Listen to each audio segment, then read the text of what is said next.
आप सभी को डॉक्टर रूहानी चौधरी का नमस्कार।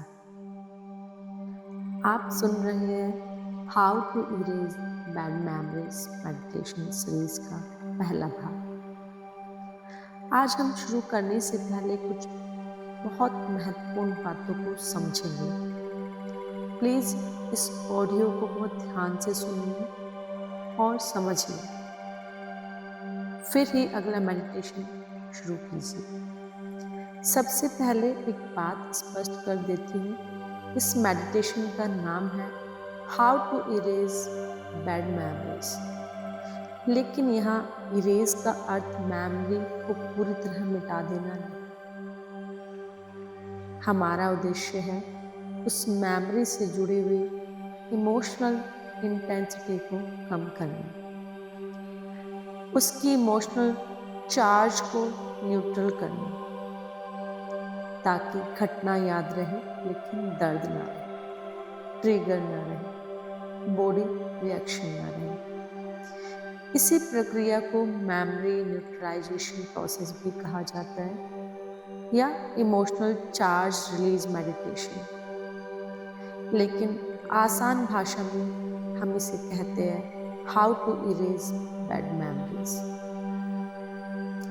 आप समझते हैं मेमोरी क्या होती है? मेमोरी सिर्फ एक घटना नहीं होती। मेमोरी बनती है इमेज से, साउंड से, इमोशन से और बॉडी सेंसेशन से। जब भी हम किसी घटना को याद करते हैं, हमारा ब्रेन उसे वीडियो रिकॉर्डिंग की तरह नहीं चलाता, बल्कि हर बार उसे दोबारा क्रिएट करता है, रिकंस्ट्रक्ट करता है। इसलिए अगर हम इमेज बदल दें, साउंड बदल दें, डिस्टेंस बदल दे, तो मेमोरी की इंटेंसिटी बदल सकती है। आप समझते हैं इमोशनल चार्ज क्या होता है?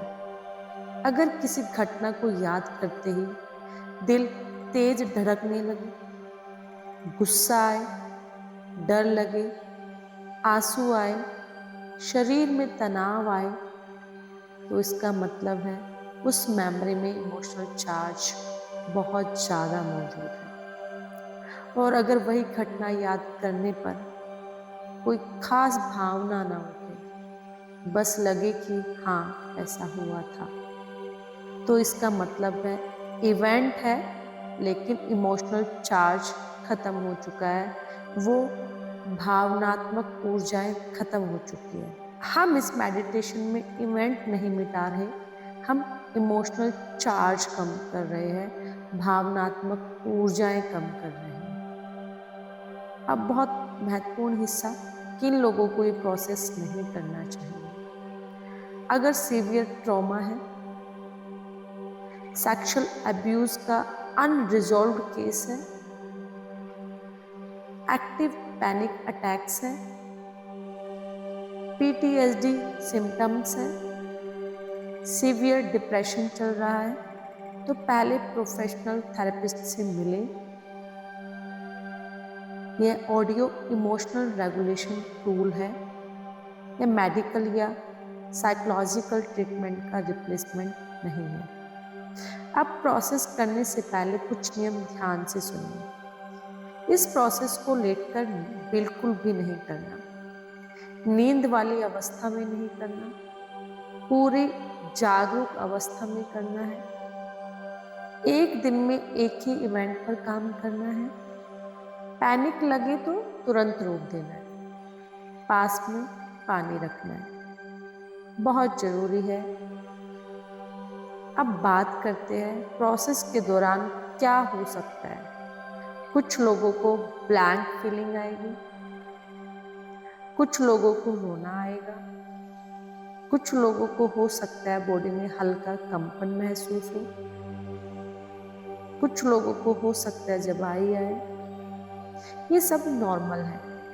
रोना कमजोरी नहीं है, ये इमोशनल डिटॉक्स है। इसका मतलब है इमोशन रिलीज हो रहा है। एक और महत्वपूर्ण बात, इस प्रोसेस को रात में लेटकर करने की कोशिश मत कीजिए। अगर आप प्रोसेस करते करते सो गए तो ब्रेन मेमोरी को इरेज नहीं करेगा, बल्कि रिमिक्स कर सकता है।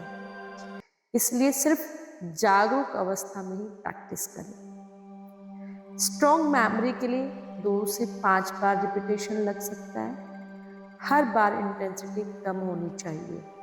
अगर इंटेंसिटी बढ़ रही है तो प्रोसेस को रोक दें। और याद रखिए, हम किसी के ब्रेन को डिलीट नहीं कर रहे, हम सिर्फ इमोशनल कोडिंग बदल रहे हैं। आप कंट्रोल में हैं, आप सुरक्षित हैं, आप कॉन्शियस चॉइस ले रहे हैं। अब जब आप पूरी तरह तैयार हो और इन सभी नियमों को समझ ले, तो अगला ऑडियो शुरू करें। वहीं से हम गाइडेड मेडिटेशन प्रोसेस में प्रवेश करेंगे। एक लंबी गहरी सांस लें, धीरे से छोड़ें और इस ऑडियो को यहीं समाप्त करें। Thank you so much.